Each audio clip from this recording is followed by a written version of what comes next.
Hello students, I am here to give you a few tips about how to crack your business studies papers smartly. Starting with the reading time. You have to utilize your reading time very properly because in this reading time you have to decide which option you have to go for and which choices you have to take. So while taking the reading time, during your reading time, you have to select the closest options in the MCQs because the whole paper will be divided into 4 parts. That is, A part comprises of 20 questions based on MCQs, assertion, reasoning, statement wise. So you need to decide the best option in that reading time. Second thing, in 6-mark questions, you'll be getting choice. So in this reading time, you have to decide which question you are going to attempt. So in that way, you can utilize the reading time very carefully. Now coming to solve the question. How will you crack the MCQs question? MCQs, because there are close choices. So here you need to read all the options very carefully. Don't go on one option that it seems the correct one. So just go with all the options very carefully and then select the answer. Statement based or assertion reasoning, you need to read it very carefully because definitely the paper setters have given or will give the slightest difference. So you need to read both the statements very carefully and then you have to write the answers. Then coming to the straightforward questions. In section B, that is 3 markers question, you will be getting many straightforward questions like explain the procedure. So while writing this, you have to keep in mind that all the points, head points should be there, and under the explanation part, you have to highlight the keywords. So this is heading, key points, start with introduction and end with conclusion.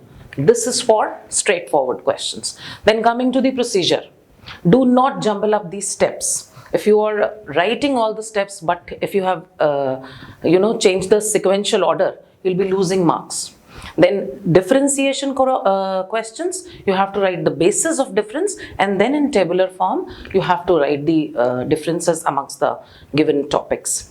Then if they have asked how to write the answers on the basis of lines provided, so quote the lines properly and do not write the small part in inverted comma, write the whole statement, whichever line you have quoted. Then regarding case studies, that is the very crucial part because case studies would be big, and if you are reading it, someone will come, invigilators will come in between. They may disturb you. So put your whole concentration on reading the case studies very carefully. Here I'll give you one example how these case studies have little deviation which will change your options. So here you have to take care that case study should be read very properly. For example, in this question, you can see the whole content is there. There they have asked about Consumer Protection Act, the district forum. The child is going directly to Consumer Protection chapter. But now come to the question. They have asked which element the marketeer has mixed. So the question goes to marketing chapter. So don't go on the content whichever given. You need to read the question very properly. So read thoroughly the case study and check the question. Then avoid overwriting because you're not going to get any extra marks. If 3 marker questions is there, you'll get only 3 marks. And in book, if 5 points are there, you'll be getting only 3 marks. So only write 3 points. Keep last 10 minutes for revision and to check that no question should be left unanswered.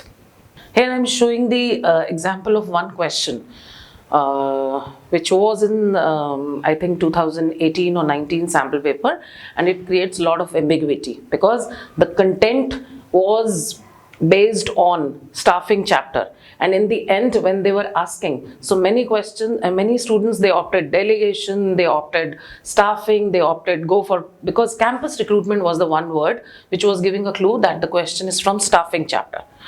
Don't deviate from your answer by reading these words. You have to check the question, because in the question they asked about the initiative taken by.